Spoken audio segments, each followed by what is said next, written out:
how have you been able to survive out here? Through what kind of aid, of help? Peddling cans, whatever I could do. But I need a job. I'll work. I'll do anything. Not anything, I understand. you You know, just but want a anything. normal job. Yes. Yeah. And if I give me a job, then I'll stay right out here. Cause you can't even afford housing. If they gave it to Oh, you, it's if they ridiculous. gave it to you, you couldn't afford it. What it is, it's concentrated into one group. One group is capitalized on the affordable housing and has not opened it up to the other communities. So there's a great deal of discrimination in the town. Nope. They said they had a big sign saying "Help Wanted." I went in there. They seen I was black, and they said, we don't have no jobs." And there was a sign on the door? Yes, in the window, "Help Wanted," big old sign. And I went in there. They wouldn't even let me fill out the application. I said, "Okay, see ya." Well, in Lakewood, we have a special interest groups that controls the political system. They have a large voting block, and in fact, there's no other group in Lakewood, or even if all the other people of Lakewood got together and voted as one on a particular issue, they couldn't outvote this particular voting block. It's very strong and powerful, and the problem is with this voting block, it's a separatist group. They've got their own agenda. They're not concerned about the other parts of the community at all. They're only focused on their own community, which is extremely difficult for the others trying to survive in Lakewood and function in Lakewood. Has there been any kind of assistance offered to you that would help you out of Not this offered. situation? When I went for assistance, they said, well, there's nothing they can do. They'll send me to a motel. I'll stay there for maybe 2 or 3 months, and after that, I'll have to be on my own again. So there's no help really available. They send you the same places all the time to wind up back at homeless again. So what needs to happen is the politicians have to look beyond the special interest groups that vote them into power and look toward the concerns of individuals who have basic needs, who have needs in their community, and look to meeting those needs just because they're human beings, just because they're people that need help.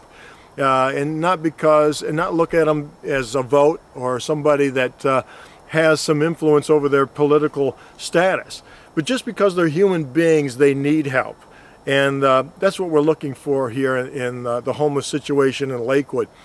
For the politicians to look beyond the special interest groups and to on these camps and to say these people need a shelter. These people need some type of assistance and a system that's going to bring them out of homelessness, that's going to get them a basic job. These people aren't looking to become rich. They're not looking for a castle on the hill. They're not looking to drive in a Mercedes-Benz. These people just want to have a decent life where they have a job that's going to supply for their basic necessities. That's all they want.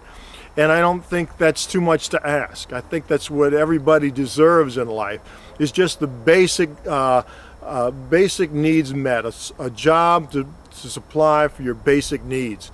And so it can be done very easily with the proper political will. If the politicians in the township and the county were to have that political will and to put it into action, this could be solved very easily. But the problem is the political will is not there. And they're controlled by the special interest groups, which are only concerned about their own private agenda. And so we've got to address that. We've got to tell those that have that private agenda that that's not acceptable.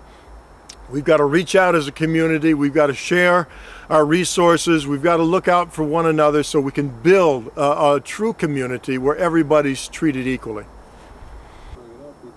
So there's really not a program set up. There's no program set up here, especially in Lakewood, as far as housing, for the homeless. They have no shelters or anything for the homeless or anything like that. There's no other kind of assistance available. No other kinds of assistance available.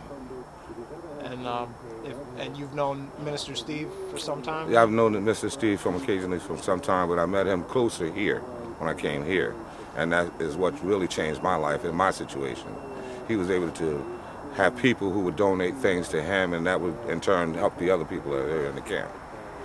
Do you feel you would be able to survive out here? Oh, most without definitely one? could survive here, you know, but out where I was at before, I would have made it.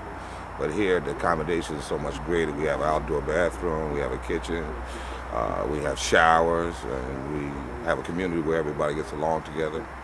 So through his help, he's made a large impact. He's made a big impact on a lot of people that I've known in the streets over the years. He made a big impact on their lives. I've seen them small lose weight, and they came under Minister Steve's guidance. They've gained weight, they look better, they've calmed down off of drugs and alcohol. So this here has changed their life tremendously. It's a much more positive atmosphere than just being out in the street. Absolutely, absolutely, correct. It's very basic, very elementary in a lot of cases. It's a tent with heater and ample food and cooking facilities. But sometimes that's all people need. We have a working bathroom here. It's the outhouse system with a toilet from an RV that has a seal on it. Very sanitary. There's no smell. It doesn't have running water on it, but it's all people need, really. And sometimes I believe we've got to go back to basics in this country. We've got too complicated